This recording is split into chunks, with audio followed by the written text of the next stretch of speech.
Everyone, मैं हूँ शोमा और लेकर आ गई हूँ मेरे अरुणाचल प्रदेश ब्लॉग सीरीज का लास्ट वाला ब्लॉग। और मैं आज हूँ असम के गुवाहाटी में। सुबह 5 बजने वाला है और दिन था वो 3 मई 2023। और अभी हम गुवाहाटी के पलटन बाजार से जा रहे हैं गुवाहाटी एयरपोर्ट में। हाँ, आज हमारा वापस जाने का दिन है। खुश तो बहुत हूँ क्योंकि इतने दिन के बाद हम लोग ट्रिप कंप्लीट करके घर वापस जा रहे हैं। साथ साथ दुख भी हो रहा है। इतने दिन का साथ, इतना सुंदर ट्रिप था हमारा, ये सब घर जाके मैं बहुत मिस करने वाली हूँ। आप सभी को लग रहा होगा सुबह का 7-8 बज गया होगा। नहीं, क्योंकि ये नॉर्थ ईस्ट इंडिया है, यहाँ पर सनराइज सबसे पहले हो जाता है।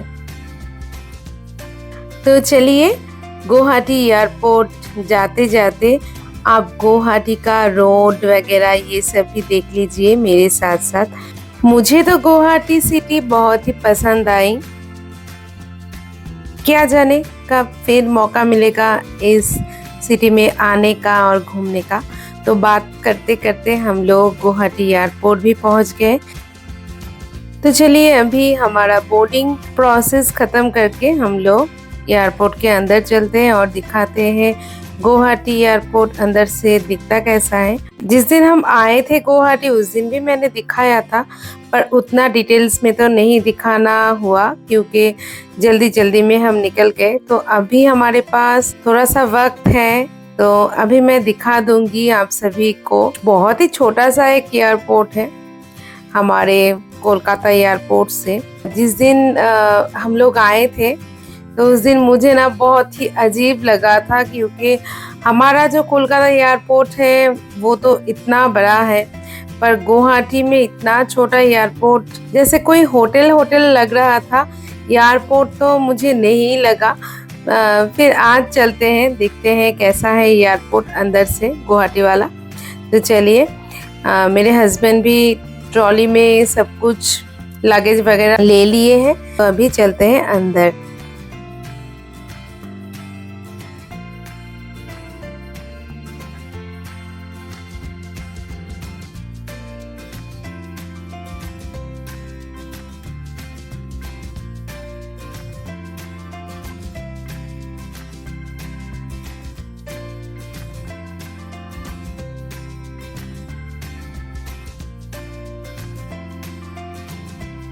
मेरा जो लुक है ना, मैं कहूँगी सभी लोग जो मेरे व्यूअर्स है सब इग्नोर कीजिए क्योंकि एयरपोर्ट में कोई ऐसे नहीं आता है। पर क्या करें, कल रात को ना नींद ही पूरी नहीं हुई और बहुत ही थके हुए थे हम लोग। लास्ट जो 10 डेज का जो हमारा जर्नी था, टूर था, मतलब कि अरुणाचल प्रदेश का टूर था, उसमें ना एक भी ऐसा दिन नहीं गया जिस दिन हम लोग सारा दिन नहीं घूमे। मतलब कि हमारा कुछ भी रेस्ट रिलैक्सेशन कुछ भी नहीं हुआ लास्ट 10 डेज में। तो कैसे चलेगा ना, हम लोगों का तो ऐसा शेड्यूल नहीं रहता है, पर क्या करें, कुछ किया भी नहीं जा सकता क्योंकि अरुणाचल प्रदेश बहुत ही हैट्रिक वाला टूर है। मैंने तो वो सब पिछले सब ब्लॉग में बोल ही दिया है। तो आप लोग भी जब आए ना, थोड़ा सा टाइम लेके आना, हाथ में भागना मत हमारे तरह। Every day hotel changing, every day journey, मतलब कि बहुत ही टायर्ड वाला जर्नी है। ऐसा लग रहा था कि हम लोग कब घर वापस जाएंगे। घूमने का जो मज़ा है ना वो लास्ट में हमारा चला गया था। इतना रेस्टलेस फील कर रहे थे हम लोग कि कब तक हम लोग फ्लाइट में चढ़े और कब तक हम हमारे घर के बिस्तर में जाके जस्ट सो जाए और अच्छे से एक नींद ले। इतने टायर्ड होने के बावजूद भी ये भी दुख हो रहा था क्योंकि आज हमारा टूर का लास्ट डे है। अभी कुछ ही टाइम तक हम लोग साथ में हैं, फिर हम सब अपने अपने घर पे चले जाएंगे। फिर कब ऐसा मौका आए कि हम लोग साथ में घूमने जाए, साथ में बहुत सारा गपशप करें, एंजॉय करें, ये सोच के बहुत ही खराब भी लग रहा था। तो बहुत ही थकी थी और सुबह सुबह निकलना पड़ा एयरपोर्ट के लिए, तो कुछ भी तैयार होने का मौका ही नहीं मिला और एनर्जी भी नहीं था, तो इसलिए मैं ऐसे ही आ गई हूँ। तो प्लीज़ आप लोग मेरे फेस को थोड़ा सा इग्नोर करना, बहुत ही ख़राब दिख रही हूँ मैं। आप लोगों से बातें करते करते हम लोग एयरपोर्ट के अंदर भी आ गए और हमारा लगेज चेकिंग भी हो गया। तो अभी हम वेट करेंगे बोर्डिंग के लिए और थोड़ा सा एयरपोर्ट घूमेंगे। हमारा कोलकाता के लिए फ़्लाइट था सुबह के 7:30 को, तो कुछ टाइम पहले ही हम लोग आ गए हैं, जैसा कि कंडीशन रहता है। तो अभी तो हमारा सब कुछ हो गया। अभी हम लगेज ड्रॉप करके फिर थोड़ा सा वेट करेंगे। तब तक आप देखते रहिए गुवाहाटी एयरपोर्ट का अंदर का जो लुक है वो कैसा है। जो लोग अभी तक गुवाहाटी एयरपोर्ट नहीं गए उन सभी के लिए ही मैं दिखाना चाहूँगी, और जो लोग गए हैं गुवाहाटी एयरपोर्ट उन्हें तो पता ही है कैसा है अंदर से गुवाहाटी एयरपोर्ट। तो ये है बैग ड्रॉप काउंटर, यहाँ पर बैग ड्रॉप करके हम लोग थोड़ा सा घूम लिए।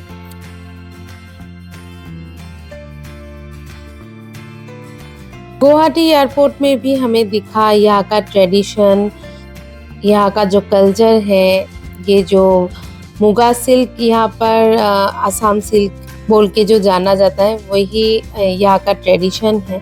तो ये भी यहाँ पर दर्शाया गया था। ये मुझे बहुत ही अच्छा लगा, क्योंकि हम जब भी कोई सिटी में जाते हैं ना, उस सिटी का जो ट्रेडिशन है वो हमें दिखना चाहिए। ये मुझे बहुत ही अच्छा लगा। तो अभी चलिए अंदर चलते हैं। अभी ये जो वाला काउंटर है, यहाँ पर जो केबिन बैग है वो चेकिंग किया जाता है। तो इसमें भी आज भी हम लोग फंसे थे। हम लोग मतलब कि मैं फंसी थी, क्योंकि सब कुछ मेरे बैग से निकाला गया। फिर बहुत ही दिक्कत वाला ये जो प्रोसेस है ना, बहुत ही दिक्कत वाला है। बैग से एक एक करके सब चीज निकालो, फिर ट्रे में रखो, इतना झंझट का काम है। तो इसलिए ना मेरे जो हस्बैंड है इंद्रो, वो कहते हैं इससे तो अच्छा है हम लोग ट्रेन में ट्रैवल करें। इतना झंझट भी नहीं है, इतना हेडेक भी नहीं है, कुछ टेंशन वगैरह भी नहीं है। इस बैग में ये डालो, उस बैग में वो डालो, यहाँ ये नहीं ले जा सकते, वो उस बैग में वो नहीं ले जा सकते, कैमरा वगैरह, मतलब कि बहुत ही झंझट वाला है। ये डोमेस्टिक फ्लाइट में भी अगर होना, ये बहुत ही इरिटेट करता है। वेट ज्यादा नहीं कर सकते, केबिन के लिए अलग, मेन जो लगेज होता है उसके लिए अलग, वो भी फिक्स्ड रहता है। वेट ज्यादा हो जाएगा तो फिर पेनल्टी भरना पड़ेगा, मतलब कि फाइन देना पड़ेगा। ये बहुत ही झंझट वाला चीज है। इससे तो आसान है शॉर्ट टाइम जो फ्लाइट ट्रेवल है वो हम स्किप करके, मतलब कि ना करके वो ट्रेवल हम ट्रेन में करें तो बहुत ही कंफर्टेबल रहता है। अगर 2-2.5 घंटा तक फ्लाइट में ट्रैवल करना हो तो वो ठीक है, पर 40 to 50 मिनट्स के लिए कोलकाता से गुवाहाटी तक आने का फ्लाइट में कोई मतलब ही नहीं रहता। तो मुझे तो ऐसा ही लगता है। अगर आप सभी के पास टाइम हो तो आप ट्रेन में ही ट्रैवल कीजिए। अगर बहुत ही इमरजेंसी हो तभी कोलकाता टू गुवाहाटी या फ्लाइट में ट्रैवल कर सकते हैं। तो मैं तो यही सजेस्ट करूंगी, और मैं कहूँगी कोलकाता से गुवाहाटी इतना शॉर्ट टाइम है ना, फ्लाइट में बैठते बैठते ही कोलकाता उतरने का टाइम हो जाता है। ओनली 40 to 50 मिनट्स का ही जर्नी रहता है कोलकाता टू गुवाहाटी और गुवाहाटी से कोलकाता तक का। तो हमें उतना अच्छा नहीं लगा, क्योंकि आज का जो हमारा फ्लाइट फेयर है, मतलब कि गुवाहाटी टू कोलकाता का, हमें पड़ा था 4900 के आसपास, और जब हम आए थे कोलकाता से गुवाहाटी तब भी हमें 4200 के आसपास फ्लाइट फेयर पड़ा था। तो उस हिसाब से मुझे कुछ फ़ायदेमंद जर्नी नहीं लगा फ्लाइट में। इससे बेहतर था हम अगर ट्रेन में ही ट्रैवल करें, तो नेक्स्ट टाइम हम ऑफ़र में आएंगे तो ठीक है, 2000 रुपीज़ के अंदर अगर मिल जाता है फ्लाइट टिकट्स तो ठीक है, अदरवाइज़ बेकार है। मनी वेस्टिंग के अलावा मुझे और कुछ नहीं लगा, पर ये मेरा ओपिनियन है। आप आपके हिसाब से आइए, आपके ज़रूरत के हिसाब से आइए। अगर आपके पास शॉर्ट टाइम है तब आप फ्लाइट में आ सकते हैं, मीटिंग वगैरह बिजनेस के लिए आ ही सकते हैं, पर मुझे उतना अच्छा नहीं लगा 40 मिनट्स के लिए अराउंड 5000 रुपीज़ शेयर करना। तो चलिए हम लोग अभी फ़्लाइट में चढ़ेंगे। तो फ़ोटो खिंचाई हो गई, थोड़ा सा वीडियो भी कर लिया मैंने, और अच्छा भी लग रहा है क्योंकि फ़्लाइट के इतने नज़दीक से हम लोग फ़ोटो खींचे फर्स्ट टाइम। क्योंकि जिस दिन हम लोग आए थे गुवाहाटी उस दिन तो फ़्लाइट सामने से नहीं दिखा था, डायरेक्ट अंदर घुस गए थे, तो आज ठीक ठाक लगा। पर यही है कि मेरा लुक बहुत ही घटिया लग रहा था क्योंकि मैं एकदम ही तैयार नहीं हुई थी, सिंपल तरह से आ गई थी, यही है। और आज हमें विंडो सीट मिला, यही एक मज़ा मेरी बृष्टि रानी को मिला क्योंकि विंडो सीट में तो बैठना सभी को पसंद है और आते टाइम हमको विंडो सीट नहीं मिला था, तो अभी तो जाते टाइम मिल रहा है। ये मेरा सेकेंड टाइम का फ़्लाइट का एक्सपीरियंस है। और देखिए मैं इस तरह से वीडियो रिकॉर्डिंग कर रही थी, पर ये ना आप भी कर सकते हैं पर ज़्यादा देर तक नहीं क्योंकि फ़ोन बहुत ही हीट हो जाता है, और हीट होने की वजह से स्विच ऑफ भी हो जाता है और आसानी से ऑन भी नहीं होता। और ऐसा भी किसी किसी को मैंने सुना है, ऐसे रिकॉर्डिंग करते हुए फ़्लाइट में ही कई लोग फ़ोन को भूल भी जाते हैं। तो अपने हिसाब से रिकॉर्डिंग कीजिएगा। तो मैंने तो ऐसे ही किया रिकॉर्डिंग और बहुत अच्छा भी आया, पर ना मेरा फ़ोन स्विच ऑफ भी हो गया था हीट होने के कारण।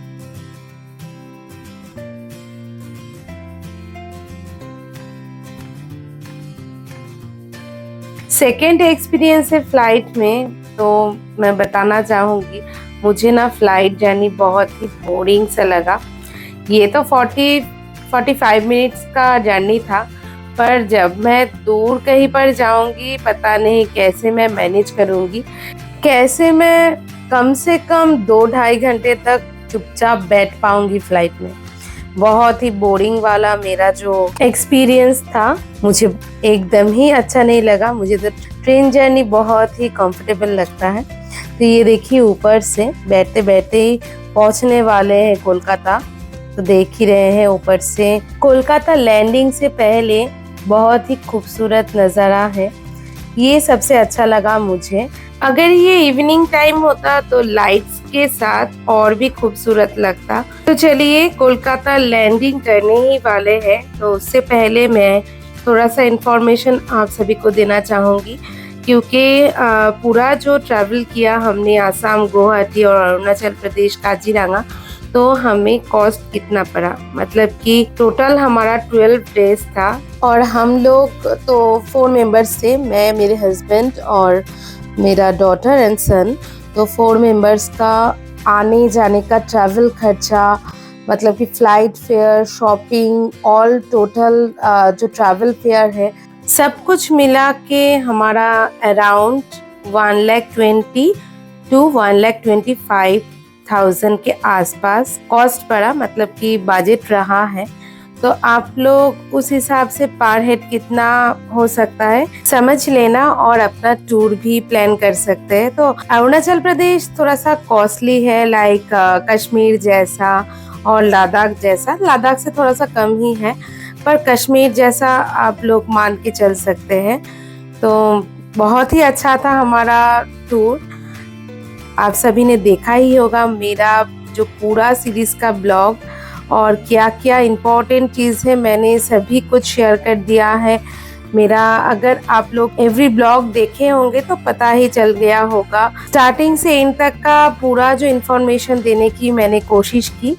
तो यही था आज का हमारा ब्लॉग, लास्ट वाला ब्लॉग अरुणाचल प्रदेश सीरीज़ का। तो फिर मिलेंगे और एक नया ट्रैवल सीरीज़ के साथ, या हो सकता है कोई भी ब्लॉग के साथ। मेरा वीडियो आप सभी को कैसा लग रहा है ये ज़रूर कमेंट करके जाना, तो मुझे भी अच्छा लगेगा। अगर कोई गलती भी हो तो मैं उसे सुधार भी सकती हूँ। थोड़ा तो बड़ा होता है मेरा ब्लॉग, मुझे पता है, क्योंकि मैं बहुत स्लो बोलती हूँ। आप लोग जो कोई भी अरुणाचल प्रदेश टूर प्लान कर रहे हैं, क्योंकि इस टाइम ना बहुत ही ट्रेंडिंग चल रहा है अरुणाचल प्रदेश ट्रैवल का। पहले तो उतना लोग जाते नहीं थे अरुणाचल प्रदेश, पर लास्ट ईयर से बहुत सारे लोग अरुणाचल प्रदेश ट्रैवल कर रहे हैं। तो मैं उन सभी से, जो लोग आगे प्लान करने वाले हैं, उन सभी से मैं बोलना चाहूँगी, अरुणाचल प्रदेश ट्रैवल से पहले वहाँ का जो पूरा जानकारी है वो सब लेकर आप लोग प्लान कीजिए। क्योंकि मैंने मेरे ही ब्लॉग में कहा है, बहुत ही खाने पीने का दिक्कत है। ऐसा नहीं है आपको मिलेगा नहीं, ऐसा कुछ भी नहीं है। अभी तो इस साल और भी इजी हो गया है अरुणाचल प्रदेश ट्रैवल। तो आप सभी के साथ ड्राई फ्रूट वगैरह, मतलब कि हल्का फुल्का खाने का जो सामान है वो सब कैरी कीजिए, जो सब आप ले जा सकते हैं। साथ में कपूर, मतलब कि कैम्फर जिसे कहते हैं, वो आप आपके जो सिटी से है वहाँ से ही लेकर जाइए। क्योंकि अरुणाचल प्रदेश में ना अच्छा कुछ नहीं मिलता है, क्योंकि थोड़ा सा तो हेक्टिक वाला ट्रैवल है ही। पूरा जो सीरीज आप लोगों ने देखा होगा तो मैंने बताया है। और पूरा विंटर का जो विंटर वेयर होता है प्रॉपर तरीके से लेके जाइए। साथ में प्रॉपरली आईडी प्रूफ भी कैरी करना तो मैंडेटरी है, ये मैंने पहले भी ब्लॉग में बोला था। और क्योंकि ये बहुत ही टर्म एंड कंडीशन वाला ट्रैवल होता है, तो प्रॉपरली आप लोग सब आईडी प्रूफ कैरी करना। तो यही सब इंफॉर्मेशन आप सभी के साथ शेयर करना था। तो चलिए, पहुंच गए हैं हम कोलकाता एयरपोर्ट में। तो अभी रुके हैं लगेज कलेक्ट करने में। अभी हम सभी का बाय बोलने का टाइम भी हो गया है।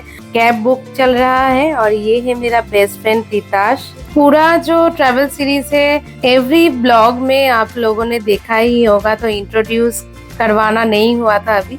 तो ये मेरा बचपन का दोस्त है और सबसे प्यारा और सबसे खास मेरा बेस्ट फ्रेंड है।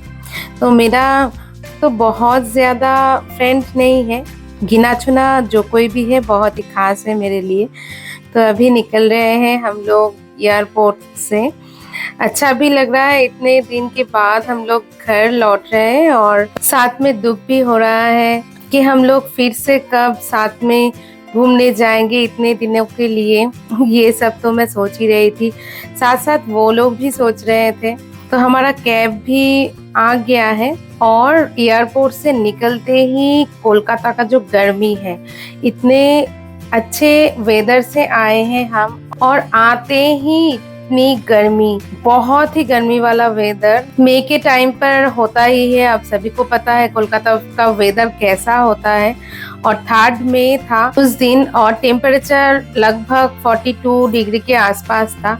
तो समझ ही रहे हैं कितनी तकलीफ हो रही होगी। हम लोग 12 दिन तक उतने सुंदर वेदर में बिता कर आए हैं। अभी इस टाइम पर कोलकाता में इतनी गर्मी है, तो इसलिए ना मैं इस टाइम पर घूमना जाना पसंद नहीं करती हूँ। मुझे अच्छा नहीं लगता कि उतना अच्छा वेदर में बिताने के बाद फिर कोलकाता का जो गर्मी है उसमें हम लोग बिताएं पूरा समर के टाइम। तो इसलिए हम लोग अवॉइड ही करते हैं, दिसंबर में जाना पसंद करते हैं, ताकि कोलकाता में आके भी नॉर्मल वेदर मिले। तो यही था अरुणाचल प्रदेश सीरीज का लास्ट वाला ब्लॉग। अच्छा लगे तो सब्सक्राइब करके जाना। तो मिलते हैं और एक न्यू ब्लॉग में।